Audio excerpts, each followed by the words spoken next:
Perhaps you felt that twinge in your heart. I know I've felt it. The pain of holding it all in. The pain of not creating, of not singing.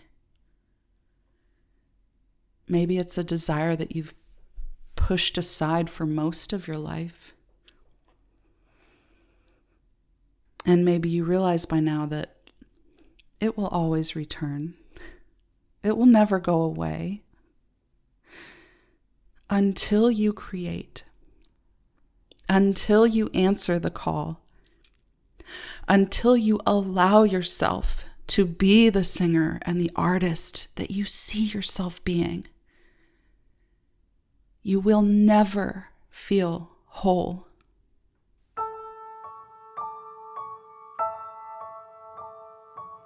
Welcome to Reawaken Your Voice. I'm Lainey Prendeville Crawford, holistic voice coach, singer, song weaver. I believe the song in your heart holds medicine for yourself and for the world. And yet too often, something happens along the way. We shut down our voice and our song goes unsung. Whether you stopped singing years ago or have always harbored an unrealized dream to start, if you're ready to finally give voice to those unsung songs in your heart, then take my hand as I guide you to free yourself from the inner critic, reignite your creativity, find your courage, sing with confidence, and reawaken those dormant parts of yourself aching for a revival. So dust off your songbooks, tune up your guitar, bust out your singing bowls, your shakers, your drum. Actually, all you really need is your voice, your breath, open ears, and an open heart. Let's play. One of the greatest gifts you can give yourself is time with your art to nurture your creativity. And yet, so many of us struggle to give ourselves that gift. We think it's selfish, and we can always find something else that we should be doing instead. Yes, I know all about this. I'm guilty of this myself. But if we want to live a creative life, if we want to be the artist that we were designed to be, and use the gifts that we've been given to serve others, we must be willing to pour into ourselves the same way we so willingly pour into others. So today's episode is dedicated to the mission of encouraging you to release that guilt of setting aside time for your own creativity and to give yourself permission to receive that gift. So here are 4 truths that will set you free and hopefully inspire you to begin, to create, to sing and make music and do what you love. Do what you're called to do with this gift of your voice and your creativity. So let's dive right into number 1. And I don't know, are you ready for this one? I got to call it out for what it is and just be real with you. Not setting time aside for your creativity is actually resistance. It's resistance masquerading as responsibility and selflessness. Ouch. I know. But yes, it's true. We have to shine a light on what this hesitation to spend time on your creative work is really about. You think you're being responsible. You think you're being selfless in dedicating the time and energy to others, fulfilling those responsibilities to others rather than fulfilling responsibilities to yourself. But what this actually is, it's resistance. It's avoidance. You're stalling. This is another way the inner critic shows up to derail you, to hold you back and stop you from creating and stop you from self-actualizing, and to stop you from being that fully expressed artist that you were designed to be. So yeah, first we have to see it for what it is. Chains, walls, boxing you in, keeping you stuck, keeping you imprisoned. And yes, safe. But you already feel the anxiety and the discomfort in not creating. And you will feel the anxiety and discomfort of creating. So which do you choose? Freedom always involves risk. But isn't freedom worth it? I don't know about you, but I'd rather be free and vulnerable to danger than enslaved to the inner critic, but safe from harm. As Thomas Jefferson put it so powerfully, I prefer dangerous freedom over peaceful slavery. So good. Number 2, creativity is good for your holistic well-being. The process itself, the act of creating, is so good for your soul, and not just your soul. It's your physical, emotional, mental, spiritual health, all of those things. If you think about it, your physical health, it's a stress reliever.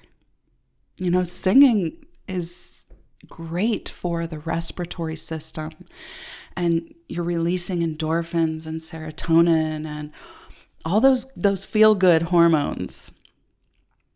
And your emotional health, music making and singing in particular, it gives your emotions a healthy outlet, so they don't explode in some inopportune place and time.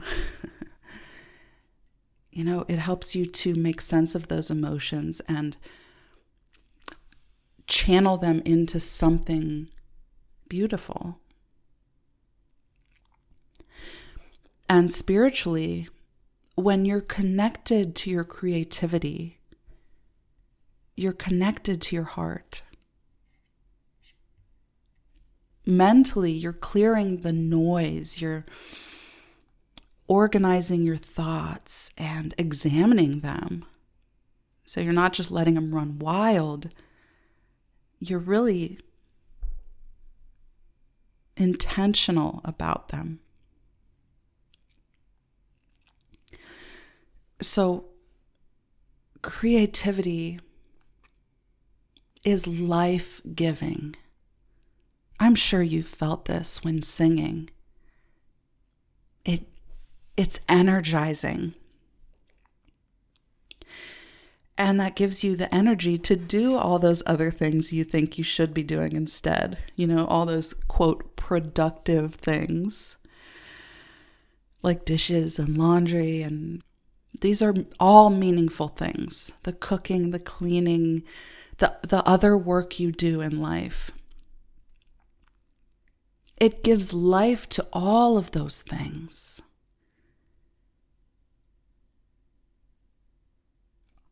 And you see the meaning in all of them.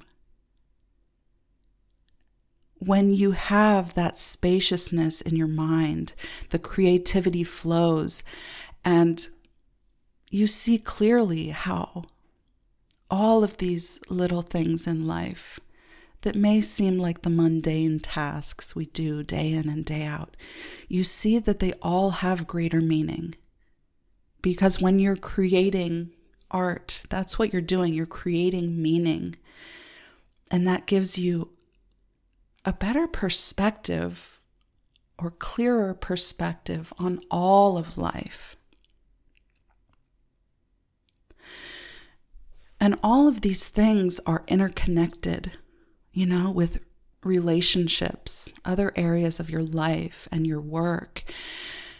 And when you're healthy, you have more energy and you're more present in those other parts of your day. And that rubs off on others, when you're being kind to yourself and giving to yourself, you're kinder to others. And you're more giving to others. But it comes from a place of wholeness. As Julia Cameron says in The Artist's Way, the essential element in nurturing our creativity lies in nurturing ourselves. Number 3, creativity is fruitful. We can pass along the fruit of that time to help others. So this is not selfish. So yes, the process of creativity itself is so good for our overall well-being. But here, as we talk about the fruit, the outcome is also something to be appreciated. And while we don't do it for the outcome, it's also okay to enjoy the fruit and to see what we can create when we devote time to our art. Blocked artists and would-be artists aren't helping anyone. They're frustrated. I know, I've been there. It's a frustrating state of being. Even if you are not aware of that, if you look at it, you'll see it. There's frustration there. Your creativity has a purpose. And if that remains unfulfilled, you're depriving not only yourself, but you're depriving others. Because as I said, the fruit of that time can be used to help others. Now, that being said, yes, your music, your songs, your voice, your creativity, these are certainly a way to serve others. But I think it's important to also say that you don't have to share everything. You're not required to create for other people. Sometimes it's just for you. It's just for your healing. And it'll never be shared because it's sacred. It's private. It's for you. And that's okay. There will be creations like that. And so that fruit is for your own nourishment. It feeds other parts of you. So there will be fruit. You're creating, like that itself is productive. You're producing, you're creating. So the fruit, whether that be the artwork itself that then can bring healing to others or to yourself, like I said, or whether that be in the form of your energy, that energy that radiates outward to your family and your friends and the people around you, or it's your health, your longevity, and the joy, and making the most of this gift of life itself. Whatever that fruit is, creativity is fruitful.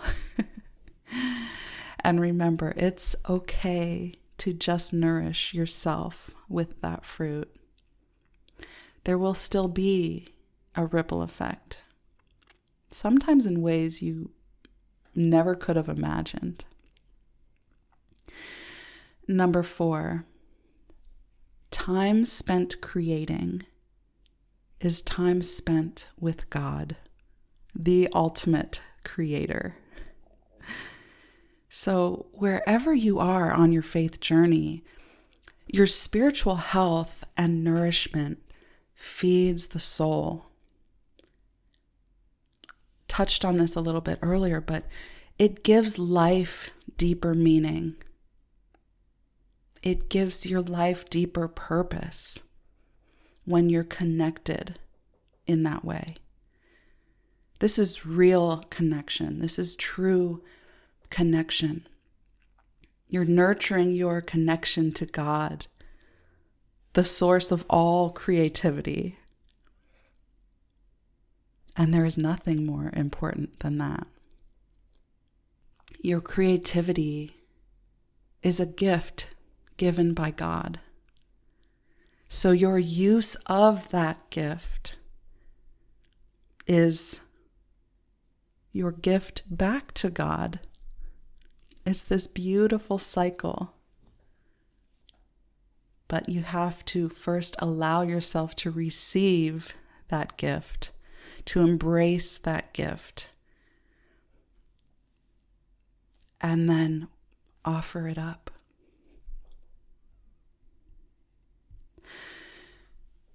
So not only is singing, making music, creating worthwhile, it is necessary. It is necessary. It is essential to live a full life. We are designed as creative beings. We are here to create in one way or another. So the calling on your heart, that's the way that you have been designed to create. Perhaps you felt that twinge in your heart.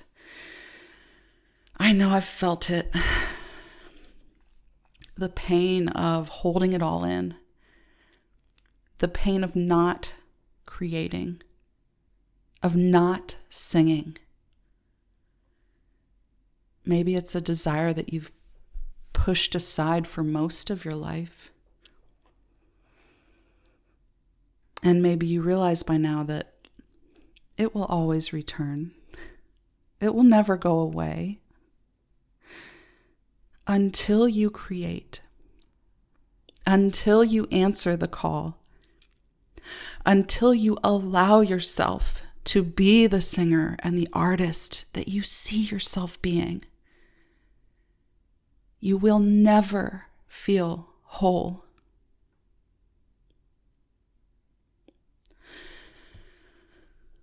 So to review those 4 truths. Number 1, not creating is resistance. Number 2, creativity is good for your holistic well-being. Number 3, creativity is fruitful. And number 4, time spent creating is time spent with God, the ultimate creator. So I've I've spoken about this concept before, but when it comes to making time for your music, I like to think of it as sprinkling and pouring. So the sprinkling is you fit it in where you can, in the cracks of your day, and in little moments that you see that possibility. And then there are moments where you're pouring. Perhaps it's a weekly time devoted to your art. You can really carve out some special time to sing. Sometimes those little moments spread out over the days and weeks and months and years are enough. That adds up to a lot. But all of that, those little moments, it makes the quality time devoted to your music that much more special. You can really appreciate those big chunks of time where you can dive in and go deep. So it's really a blend of pockets of time throughout your day and dedicated focus time. And I think we need both. Sprinkle and pour like the rain. And I love a good downpour. But those plants are still watered through little bits here and there. So treat yourself to both.